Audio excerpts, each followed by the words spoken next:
Hey everyone, welcome to Locked In, the channel that brings the best college football intel to the modern fan. We appreciate all of you who've watched our channel and would love for you to become part of the channel by clicking the subscribe button. This will help us become more visible on YouTube and help us achieve our goal of raising football IQs everywhere through in-depth analysis in plain English. Thanks everyone, stay locked in. Welcome to the second video in a series of episodes on the national championship game between the Washington Huskies and the Michigan Wolverines here on Locked In, your source for modern football intelligence. I am the coach, Dr. Jeremy Locke, and I'm joined by my co-hosts, legendary Logan Revel and Chance Rollins. All right, guys, last night we dug pretty deep into what the Wolverines did in the Rose Bowl. Tonight, we're going to take a look at what the Washington Huskies did in the Sugar Bowl and their big win over Texas. Just by way of refreshing our minds, we want to talk about what the things that we said were the keys for Washington to win the Sugar Bowl and see if they delivered on.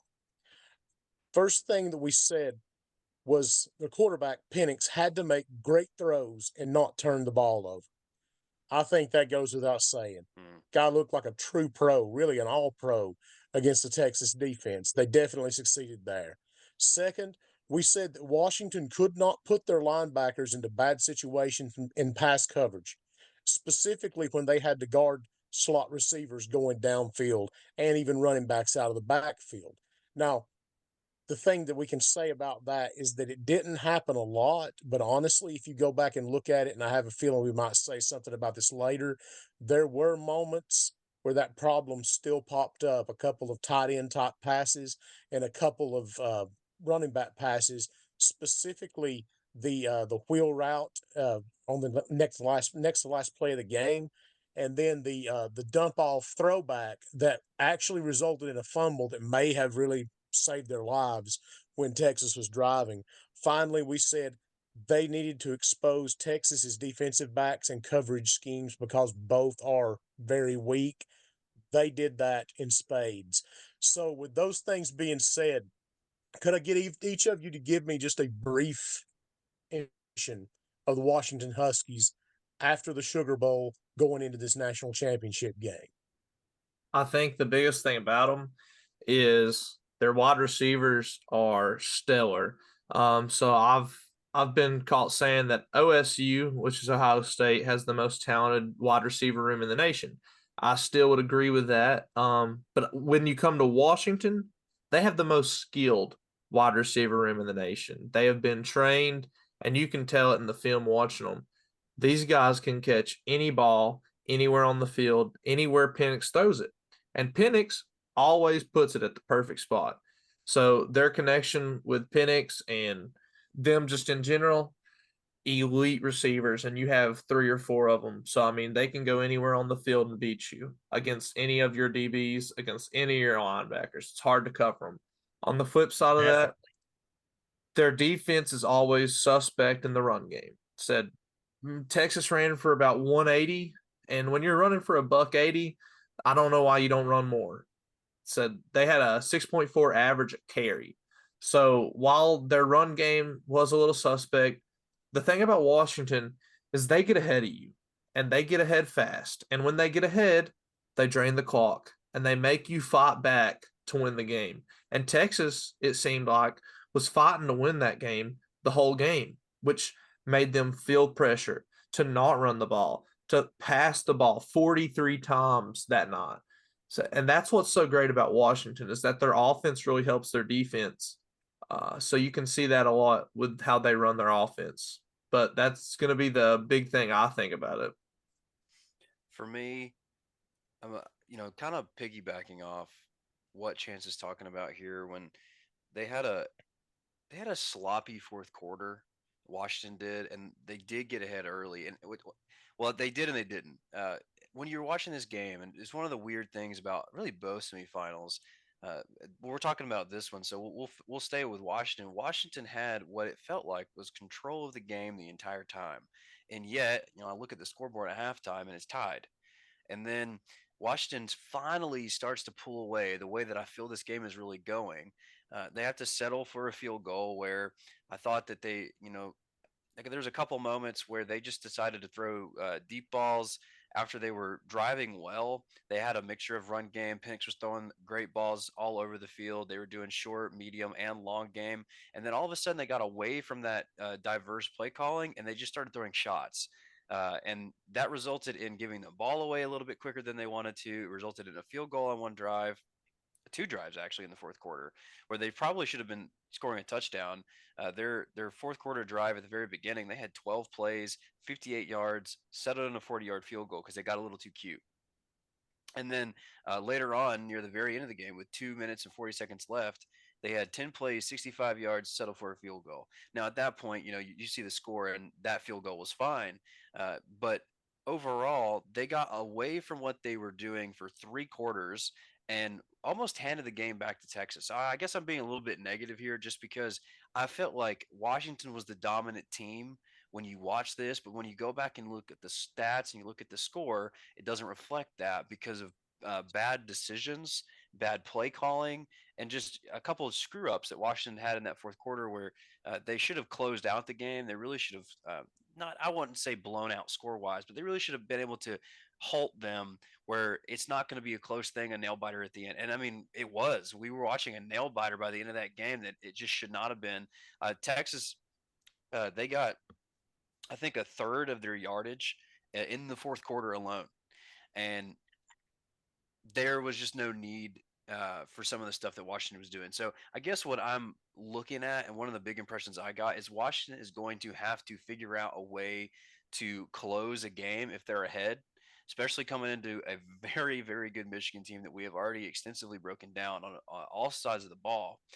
If they find themselves a touchdown or more advantage over Michigan, they need to continue to do what they did in the before part of that game where they got that lead. They need to continue to stick with that and not get cute. Because if you get cute and you let Michigan back in, Michigan's going to win the close game. We've seen how Michigan can kind of come alive in those clutch moments, and Washington has had plenty of that this year. But I feel like with a team like Michigan, as good as Michigan is, you can't let them hang around. If you have a chance to put them away, you have to do it if you're Washington. So I look for cleaning up some mistakes and also cleaning up some decision making from the coaching front to help them in this Michigan game. Because if it's not, I think that there's an element of coaching decisions near the end of the game that you could get beat with that could cost you a championship.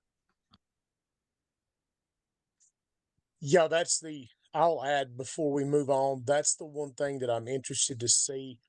Last night, I stated that, I have a lot of confidence in what DeBoer has done at Washington and other stops. Everywhere he's been, the man wins. But that fourth quarter left a lot to be desired because at the end of the day, I think I think Washington should have won that game by at least 14 points. I think maybe even 17, 20 points. They were that much better, I believe, but they put themselves in some terrible situations in the fourth quarter, and Texas very nearly came back and got them. In fact, I think that if if Quinn Ewers looks left and then throws right, Mm. I think on that last play we might be talking about Texas in the championship game.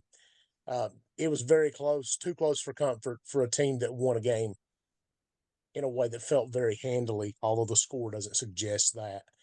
So let's move on from impressions and let's get into the game film. Where do we want to start, Chance? We're going to start the same place we started for Michigan, which is where they almost lost the game, just like Michigan did. That's in special teams. Say you'll see here early in the second quarter, you see a punt from Texas, and Washington's guy just muffs it, tries to catch it with his hands out, and then runs away from the ball. Texas recovers and scores a touchdown off that. So, I mean, big play right there. And then they do it again. With 50 seconds left in the game, they are punting the ball away, and they come and hit for no reason, hit the returner. And that flag, with 50 seconds left, you cannot do that. I mean, stay away from the guy. Like, there is no reason for that. So, it's the small things every time you see it. Just a muff punt, running and hitting the kick returner. You just can't have it. Because, I mean, that just put Texas in the field position to be within 3 yards of scoring a touchdown with 2 seconds left. It's like you can't do that, guys. So I mean, play smart football. The errors on special team, it wasn't as much as Michigan had, but got to clean it up this week, guys.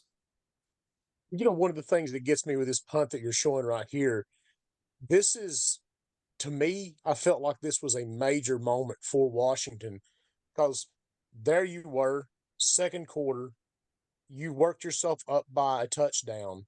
Your offense looks like it's going to be able to impose its will. If Washington secures the ball right here, drives the field, scores a touchdown, I think the game's over right there. I agree.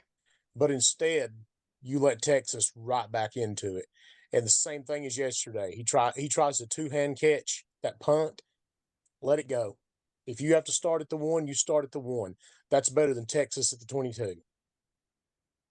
Yeah, this is something that I don't think, necessarily is not taken for how important in the game of football one play can really be, and how momentum can swing. And I know people talk about momentum as if it's this physical thing, and honestly, it can be, especially when you're talking about with a split crowd and just your team's mood and everything else. But another thing that one play can change is the dynamic of feeling like you're on top and feeling like you're having to crawl back. This is a 14-point swing here. What we're talking about. If Washington gets this possession and they drive the score, not only do they score, but that is a touchdown that Texas doesn't have on the board. Meaning you're looking at a 21-7 game. They've already had a fairly good, other than the one drive up to this point of the game where Texas ran the ball over them. Other than that, Washington's defense had looked very, very good. And you're looking at a 21-7 deficit for Texas to crawl out of. 14-point deficit, and in the second quarter they're going to throw the ball more. They're not going to run the ball as well or as much. And then you're looking at most likely another Washington possession before the end of half where they have a chance to go up 28-7 at halftime. Instead of that narrative going, what we got was a Texas offense being set up on the 20-yard line, scoring a touchdown, tying this thing up. And when we go into halftime, it turns 21-21. And one play, I mean, I understand you're working with a lot of what ifs based on if this play didn't happen and it went the other way. But those what ifs are pretty easy to see happen in this game, the way this game was trending. And I think people don't count for moments, little moments in a game. A single play changes the entire trajectory of a game. And this is one of those that Washington had an opportunity to uh, really put Texas away early and to cause them to have to really crawl back where it felt like it was kind of useless because Washington on the other side for their offense was just going to continue to score points. And instead, you give Texas life. And then on the next one, uh, it's funny. You see Washington give up an early possession the same way Michigan gives up an early possession, where I feel like Michigan was in control of their game. And then on the tail end, the same on a punt, obviously a different side of the punt. But at the end of the game, Michigan almost loses them a game based on a guy making a very silly decision near their goal line and almost getting a safety with a tie game with only 40 seconds left. Here with the Washington game, 40 seconds left on punt, and you just have a needless mistake. The guys have already talked about it, but the addition of 15 more yards here is so crucial. Texas has no timeouts. And I think that's another thing that we can talk about, and we'll probably get into. We talked about bad coaching decisions. Texas should either have, at this point in the game with Texas with no timeouts, you should look at this clock and you should be seeing about 17 seconds, not 47. So there was a previous bad decision made before this punt, and then on top of that, you get roughing or kick catch interference, and 15 more yards added on. You give Texas a shorter field where their offense at this point in the fourth quarter had been moving. It's not like had been stifled. Fourth quarter was their best quarter. Texas had the majority of their yards in the fourth quarter. So little things are huge, and we're going to see that as we break down film, as we continue to talk about this. Washington has got to clean this up because while Texas is a good team and no knock on them, they're one of the best teams in the country. I understand why, they're in the playoff, whatever. Texas was getting manhandled in most phases of the game here. Washington should have won this game handily, and because of boneheaded decisions, you give an inferior team a chance to beat you that should never have been there. Yeah, I agree. Yeah, So not the worst time. moving on from special teams, let's check out some offense. So you see this first play, first and goal, got to have it, start the game off right in the first quarter. And you just see everybody down block and Washington's running back just be a dog and get in with 2 players draped on them. So you'll see this linebacker and this end just collapse on them right there. And I mean, you saw it a lot with Michigan. Their end is prone to run up field, and their linebacker is prone to get down inside too far. So watch something like this being ran against Michigan and number 7 just running up and getting a cutback right there. Say, just watch that to happen against Michigan. Texas did a good job of it right here. I mean, they still got in for the touchdown. But with that being said, this isn't Michigan.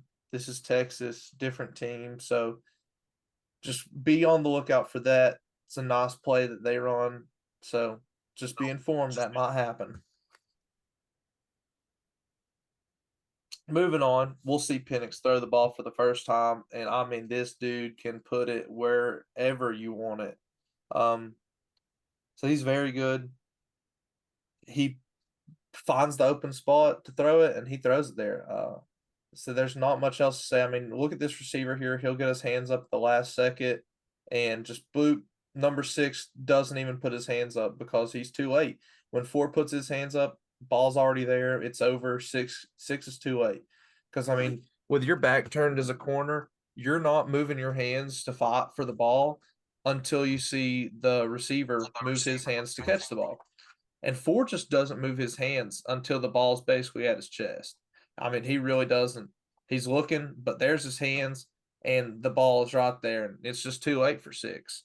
So, I mean, Washington has very good receivers that do a very good job of catching the ball. Say, moving on, we'll see man concept, and I don't know what Texas's number 8 right here was doing, but they're in man, and he just stops when number 1 stops. You'll see him right here. He's following, and number 1 stops, and he just decides to stop. I don't know why, but gets one wide open for a big gain here. And Penix sees it. I mean, he's very good. He takes a step up, throws off his foot right here too. I mean, it's not a good place to throw your foot, but it's like he takes a hop and just chunks it. And I mean, it's pinpoint. So I mean, good on Penix. He's got a great arm. We'll see it against Michigan, the same arm. Penix is always solid. He's an elite quarterback. He'll probably be a first-round draft pick, and that doesn't change no matter who he plays against, just being honest. You know, one of the things I want to point out in this that I know when there was I don't know if you have a clip of that first big deep pass that he threw To Polk, for several yards that I think set up the first touchdown. This is another one right here that you see a similar theme. They picked on number 8 for much of the first 3 quarters of the game. And so that something that stands out to me, I don't think Michigan, like the man who plays in number 8 spot, he is an All-American. He is quite good. And I don't think that you're going to have the same luck picking on a guy that Washington had against Texas. Another thing that I think that happens a lot in this in the game that Texas plays, they very often try to bracket man coverage with a single safety. And what you saw happen, especially in that first deep pass, is that there are these pockets that open between the initial man defender and the safety that Washington's receivers are quite good at getting into. Even with this play right here, he does a very good job of finding space in the middle of the field, and he's sitting there wide open. I'm curious as to whether that kind of openness is going to exist against Michigan. And I'm also curious what's going to happen if when the passing windows tighten and Michigan's pass rush gets home a little more often and in a little more claustrophobic of a manner than Texas's does. I'm interested to see what Penix does. I mean, I still think he's going to be fine, but there are moments in this game whenever they got a man on him and he makes a hasty decision with the ball. Like in one example, it was a third down, and he almost got sacked, and he threw just a rocket of a ball to a outside receiver on a hitch, who, as soon as the ball came to him, caught the cornerback right in the kidneys for an incomplete pass. I can see that happening a lot more often. So I'm interested to see what Penix does when the skill level and the scheme of the defense ticks up a couple of notches. I'm glad you mentioned the pass rush because one thing I want to point out is people want to say that Washington's O line wasn't going to be able to handle Texas's D line. Said Penix wasn't sacked at all this game, and I mean he's only No. been sacked 10 times all year in 14 games. That's a solid number. Dude can make plays on his feet to extend plays and not get sacked. So, and he is very good at it and can make throws off of it. It's kind of like what we talked about with And JJ McCarthy, just being elite at the perfect time. Mhm. And the thing that stands out to me about that first deep pass that they had is they had already they Washington's offensive line was the diametric opposite of Alabama's against Michigan. And what you saw them do, and you see them do so often, is they have a blocking pattern figured out for a six man, or for excuse me, for a five or even a six man pressure. What they do is the line typically will block to the left. I mean, it's going to depend on the techniques of the defensive lineman, how they negotiate that. But let's say, for instance, that the three technique and a linebacker and the defensive end is on the left side. The center will end up getting the linebacker or whoever comes through A gap. It could be the three technique who stems down. The guard will get the B gap threat. The tackle will get the C gap threat. Then on the other side, you have the guard who will be helping to A. You have the tackle who will be getting C. And then the running back will come in and pick up any blitzer that they might send through B. And so what you see is an organized pocket, nothing like what Michigan had against Alabama. Now, I think that they can put up a better performance against Michigan than Alabama did. I still think Michigan is their rush will be effective. I think they may sack Penix two times, and I think that can affect the game. But I do expect for Washington's offensive line to look a lot more competent and in fact, look quite skilled in the pass protection phase. Yeah, I mean, Texas has some good D linemen and some good pass Yeah, they do. rushers. So, I mean, it's saying a lot that they didn't get back there to take them down once all game. Going to this next play, though, we see split back and Penix. Watch Penix right here. Say 91. Just, I mean, he don't know what to do because Penix is staring at him. He don't know if Penix is pulling it. He don't know if Penix is giving it. Say, and if Penix does want to pull it, he can because there's a hole right there, and we saw it against Michigan. This same hole will probably be there for Penix. But you got lead blockers out here. Say, so if he gives it off and 91 can't get him, then he's going to take it for at least a first down. And he does because 91 waits too long because Penix just makes him decide to just jump in midair pretty much, just holding the Yeah. ball as long as he can. So it's a good quarterback play. And you also see Penix make two long runs. I mean, not touchdown type runs, but definitely long first down runs later in the game off of keeps up the middle where he reads instead of reading the end like he does here, he reads that single inside linebacker, and both times he gains in the area of 10 yards or a little bit better. So I mean that is part of the game. He's not just going to sit in the pocket and try to throw it and hand it off. I mean, he will use his feet to beat you. Now, one thing I like about the way Washington runs their passes is their motion at the start to get linebackers a little thrown off because you see seven take his steps inside, you'll see 37 go down inside. And I mean, it's just the little steps in the game that'll get you burned. Said we saw it all week watching film, and even 77 right here, he pulls as a guard to cover this gap and eventually turn it around. Said he has plenty of time to throw that ball, and I mean he throws a dot down the field over number 6. I mean he drops it in a bucket, and that's hard to do, especially with number 90 in your face. This is something we talked about in the preview for this game with the DBs for Texas. It's not that they were out of position, which I mean they were, and even this game they were draped on receivers. They did a good job staying step for step with Washington's receivers. What we really criticized in our breakdown was what they do when the ball gets to the receiver, how they contest the catch, how they play the ball, play the man, whatever it is, like how they're coached, the technique of it. We criticize that because what we saw a couple different times with Texas DBs is that, especially even against Oklahoma State, a team they thrashed pretty heavily. There were still multiple times where you see Oklahoma State receivers just win those 50-50 balls, those highly contested catches all over different spots on the field, especially there was one in the end zone. Um, Texas just seems a little bit lost in that most crucial moment when you're talking about a pass, which is right when the ball is placed into the receiver's hands or right beforehand. And this has to do with two different things. One or three, the ball being placed in the direct right spot, which Penix does on a regular basis, which we knew he would be able to do. Two, you have receivers who are taught and trained very, very well to put their hands late so they don't give any indication to the DB where the ball is. That way, they give very little time for a DB to react. And then three, just your DB's eyes, what he's paying attention to, and then what he does after the catch.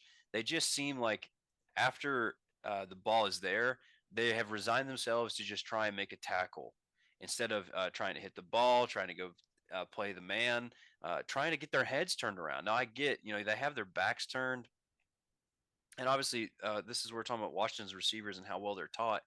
They're not giving very much room for a DB to read them, so they can turn their head against the with the pass. But you would like to see them try sometimes to try and get an idea when this ball is going to be in the air, where the ball is, what's going on behind them. And it's something that you see Washington and Michigan DBs do much better. Well, I think we've talked about that in previous videos, and we'll probably see that again with Washington defense later. It's just uh, look back for the ball at times when you can. Have your hand. You can have a hand on the back. Don't grab. Don't commit pass interference or holding, but have a hand on the guy you've got because you got to make sure you don't lose him, and find where the ball is. Especially by the time like you got to have a clock in your head. Sometimes when you're a DB, we talk about quarterback clocks. DBs and receivers will have them as well. Find where that ball is, try and do a better job of seeing when that thing is coming down, and then also just contesting once the ball gets there. Hit the ball away, hit the hands away, do what you can to prevent catches. Now, I understand Washington's receivers are the best in the country at preventing that. Good for them. But this is a thing that we see all night long happen constantly with good ball placement, great job by receivers, and then just not enough contention by Texas DBs. I know I'm being pretty nitpicky here, but we are talking about college ball playoff semifinal. We are talking about the number 3 team in the country. They should have guys that are able to do this because the other teams that they faced have them. Said yeah. Um, and we'll get into this next play where you see wide receiver in motion and you see number 7 just take that little jab step and cut it right back off of these down blocks.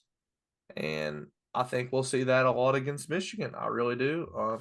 It was open when Alabama ran it, and I don't think that Washington's line's as good as Alabama's, at least for run blocking. So maybe pass blocking, but I do believe that we'll see Washington get theirs on these, and maybe a little more just because they're going to run things that they're good at, which Michigan isn't necessarily as good at. I do want to point out just the scenario we're in right here. It's a tie ball game. Washington should feel like they have been beating Texas by more than the score indicates, but obviously we had the turnover on special teams. So we got a 14-14 game, 4 minutes left in the second quarter, and it's 4th and 1 on their own 33, and they go for this. So expect some clutch time decisions. Honestly, for both teams, we saw both teams make some pretty aggressive go for it situations on 4th and 1, 4th and 2. I think there was a 4th and 6 or something we saw in one of the games that were all on their own side of the field. So look for that to be a factor when we talk about two teams that are willing to go for it in their own territory when they feel like the moment calls for it, whether it's momentum that they're feeling or they think they got to play, they think they have a look that they want, or just because of necessity. Look for a couple scenarios in that game where you have DeBoer and Harbaugh making these, game time in the moment decisions that could be very, very pivotal. You're talking about if Washington doesn't get this here, they hand the ball to Texas on their own 33, another short field, which Texas at this point really needs short field so their offense can really get going. And then you give the lead away if that were to happen, and Texas is at least kicking a field goal. So it's a great play. They knew it was going to work, so they went for it. But just scenarios here are very interesting when you look at the matchup in the national championship on Monday. Now, I will say Dylan Johnson was hurt at the end of the game.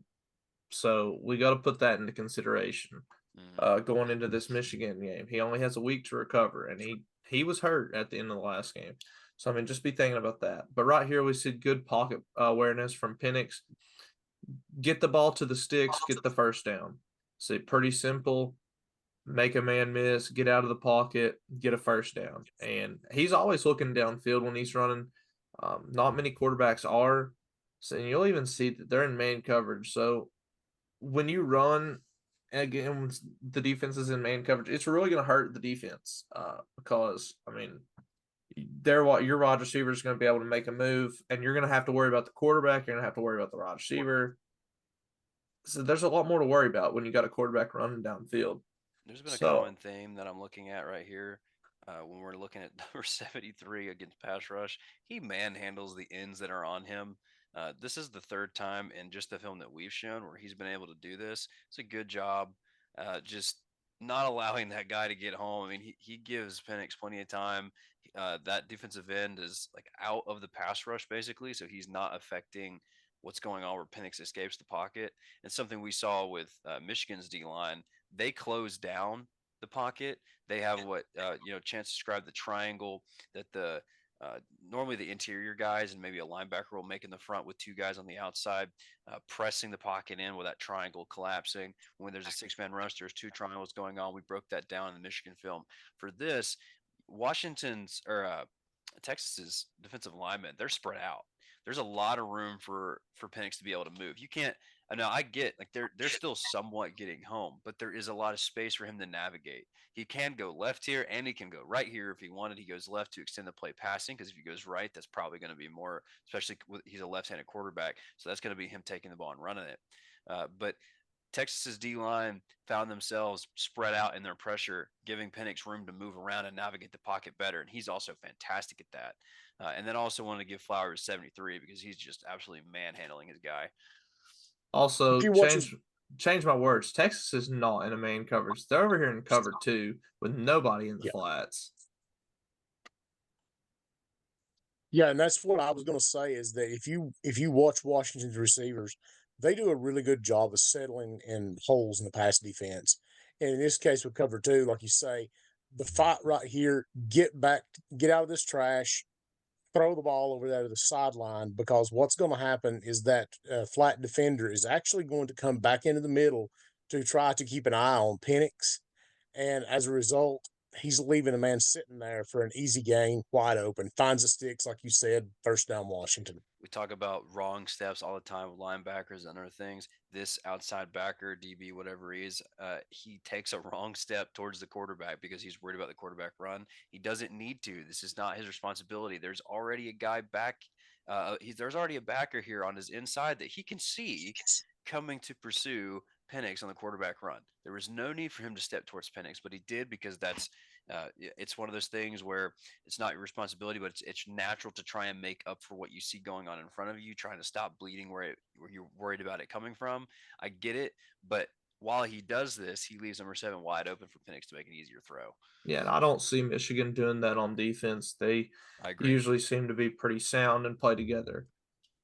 Here we'll see Penix actually keep it. So this is what I think will really get Michigan in the game because, I mean, we saw Michigan gets hurt with that quarterback counter that we saw Alabama run. And you have 20 go outside right here, crack that in. You have their number 4 right here in motion. So you get that linebacker coming down, you get the end coming down right here, and it's just wide open to ride that running back and then just absolutely cut up field. And it works. It works like a charm. And I think it'll work against Michigan if we're being dead honest. Good block by number 71 there on it. Skip pull. Take Yeah. care of that middle linebacker after he recovers, because he did a good job of recovering, and Mike could have slowed him. I don't know if he could make the tackle, but he definitely could have affected the play. The one thing I would like to see here, if number 12 finishes the block, gets inside, and puts his belly to the sideline, Penix scores a touchdown right here. Mm-hmm. If he just does something. Yeah, be aggressive, make contact. Instead of just standing Yes. there and not putting hands Mhm. on. You got to make contact right there. And I understand that's not what wide receivers want to do a lot of times, for whatever reason. But right there, he could have really helped his team out. So that's how you win games. Here we see Penix and empty, and something they do a lot. As soon as he catches the ball, he don't even take a step. He just throws the screen. They're very good at throwing screens, and the reason for that is because they get the ball out so quick. It don't give the defense any time to react and come down on the screen. So, I mean, you see Penix get it, and he just flips his hip and turns it. So he don't even take a step into the throw. So, I mean, and he gets the ball out fast. I'm telling you, go back to this and watch number 55's technique right here. Left tackle. Swim. Boy, that's pretty. Swim move, get upfield, look inside, and he gets a block.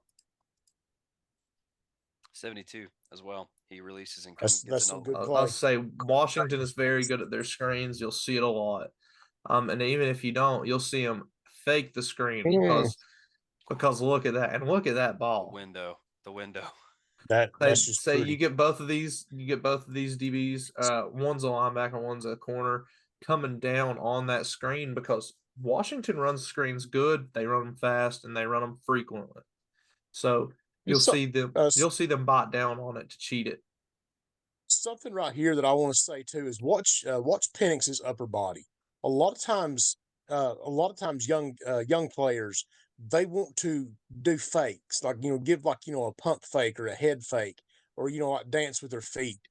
The thing that really makes a defense react is whenever they see a major upper body movement. Like if you're, say, a wide receiver, you want to make a good move on a slant, make your upper body, your sternum, cross the midsection or the midline of that defender. He will go with you, and then you can break back inside. Right here with the quarterback, when he sits up and he turns his shoulders to face that receiver, every single person, that's a screen pass right there, and the defense bites. They have to, because it looks like he throws it. They see his body turn, but instead he sits right back up and makes his throw. And all Penix does is quarterback play.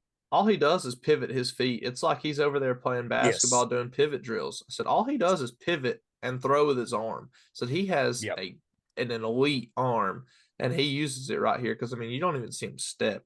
It's just pivot, throw. Get it out with your arm. Use your upper body strength to get it out fast. That looks very reminiscent to a drill that I've run for multiple quarterbacks right there. Just moving those feet in a better way to cause havoc for the defense trying to read you, and also it's better for your platform that you're trying to throw on, instead of making all these fancy steps, getting messed up, getting tangled, having opportunities to trip, having opportunities, really slowing your feet work down, so guys can get to you and you're not able to get to the spot where you need to be to throw that ball with full power. He flips his hips, he flips his feet in a conjoined motion. It all happens together. So as soon as he lands again, he's ready to go and throw. Great job by Penix. And then just an awesome throw. So, yeah, and I think you're going to see Penix ball out. And here we go. Here's a screen again after they beat him with the fake screen. So just a quick little screen out there, and they beat him with the screen. So there's not much you can do to defend Washington. Look at them big boys get out there and go blocks, and they're looking inside. They're said they pass 77 passes it off 7-3 and gets upfield. So, I mean, they communicate. They're very well together. So the Washington's line's been together forever. They know what's going on. So now look at this play now. See him running the ball, see him crash down, and we'll see that same lineman 71 do that skip pull right there, and the fake handoff. And what's Penix going to do? He's going to run it right up the middle. And I mean, isn't that beautiful?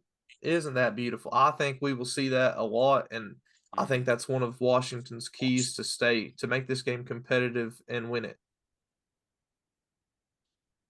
I'd like to see if somebody, and I'm sure that what they're doing right here is perfectly fine. But boy, I'd like to see Penix be able to finish on one of these runs. Mm-hmm. Yeah. He doesn't read it. I don't think he reads it really well when he gets in the open field, and so he takes what he can get. But just like right here, if instead of depending on 73 to plow him, Use a ref. Just cut outside, and look what happens if he cuts outside. Yep. I mean, it's there, so we just got to see him run it. So we're back in empty though. Penix with the ball in his hands, got to make a play here. We'll see man coverage down the field, and drops it in the bucket. And I mean, drops it in the bucket.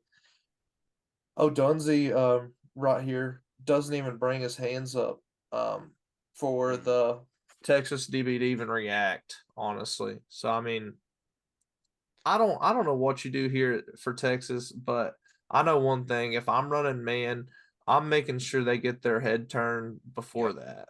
So I was gonna say the only thing you can do here. So this is a teach tape kind of thing when you're looking at the film of the team you're opposing. So Texas's DB coach and their defensive coordinator, their staff, needed to have paid attention to Washington's previous film. We broke it. We broke some of it down in the Oregon game where we saw them do something similar.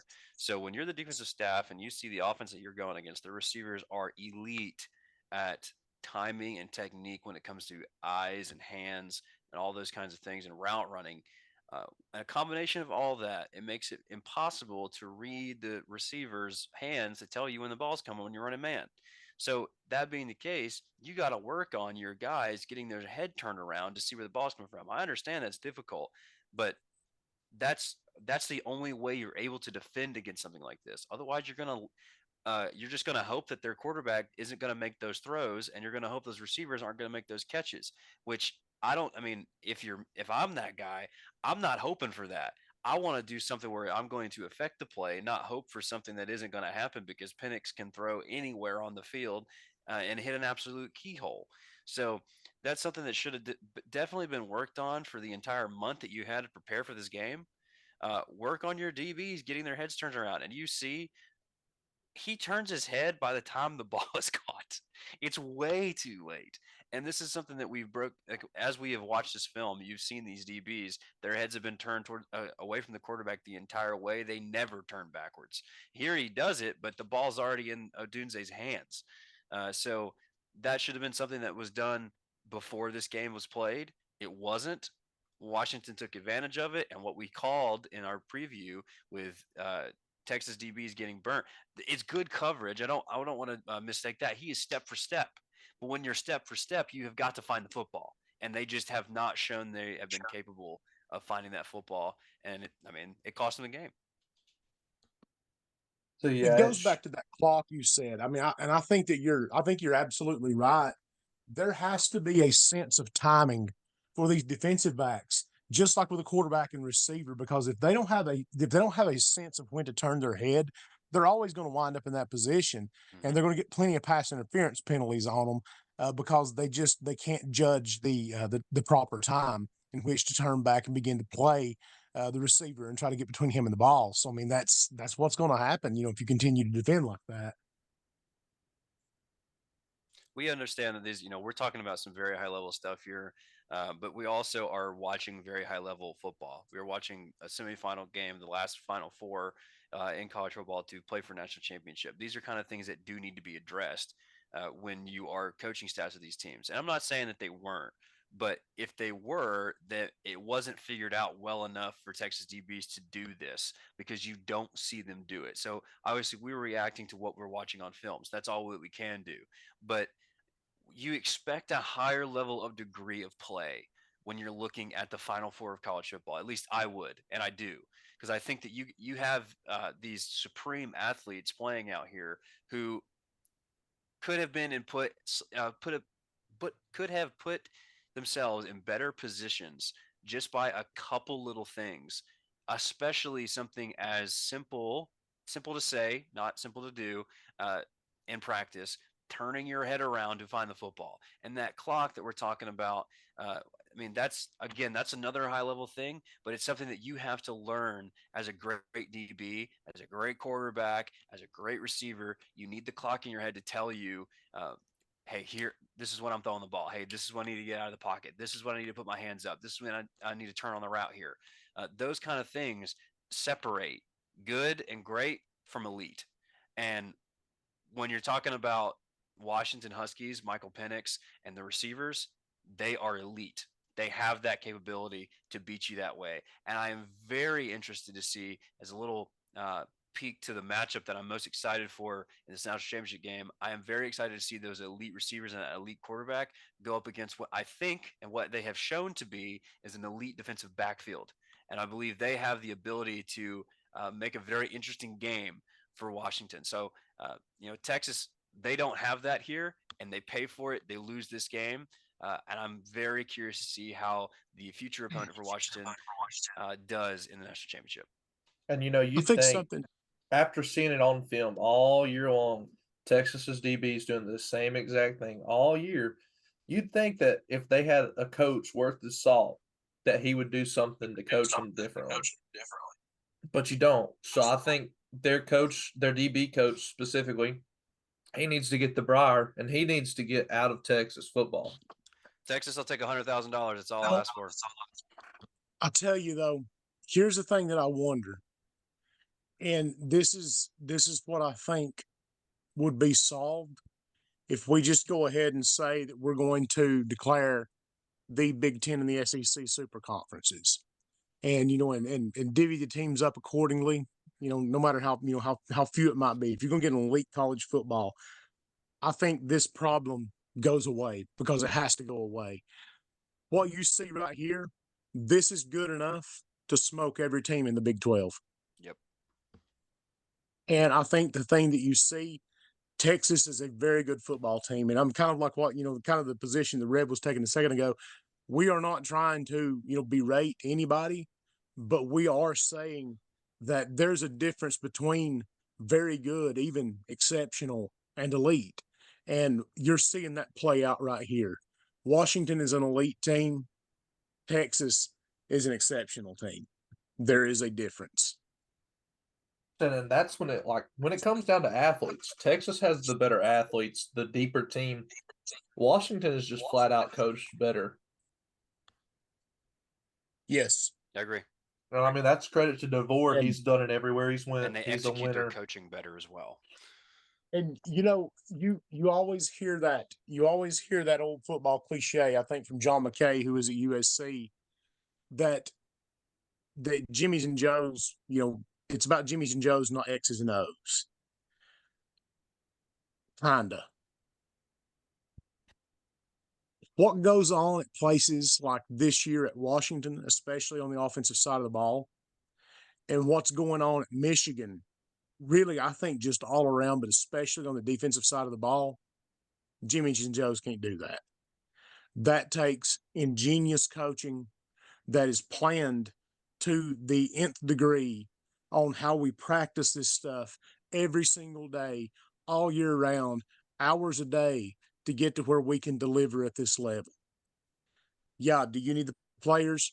Sure, you really do need good players. But whenever you consider, like what Chance has said multiple times, that Washington has the number 26 talent-based roster in the country, and they're doing what they're doing, kind of convinced me that Jimmy's and Joe's also need a lot of genius coaching to get to that highest level. And Washington's offense definitely is there. Yeah, with that being said, that'll do it for the offensive tape for Washington. I expect to see Penix run the ball a lot against Michigan in order for them to win. So they're going to have to do it. He's going to have to put his body out there. I know he's projected in the first round, doesn't want to get hurt. But if he wants to win this national championship, he needs to put his head down and take them runs for more than 10 yards instead of sliding down. But I mean, I think we'll see his receivers be elite and him throw elite balls. So the only thing that you really think that is up in the air is their protection against Michigan's defensive line and their blitzes and their pressures. So I mean, that'll be a good battle to see. I think Michigan wins more than they don't. I think that Washington will surprise people just because of what we saw during the game against Alabama and their line. I think Washington will look better than a lot of people think they will, but I also think Michigan gets theirs. They probably get 2 or 3 sacks, if not more. But I think that Penix is able to escape some, make some plays off of it. So at the same time, I think Washington gets theirs on offense, and that'll do it for their offense. Y'all got any more thoughts about Washington's offense? No, I think you did a good job closing it out. That's the way I see it. All right, with that being said, we'll catch you next time on the breakdown for Washington's defense on Locked In. See y'all next time. Everyone here at Locked In wants to say thank you to all of you who have subscribed to, liked, and commented on our channel. We've got a blast bringing great college football analysis to you. If you haven't subscribed yet, please hit the subscribe button. If you want to share your thoughts, we'd love to see your comments. Till next time, stay locked in.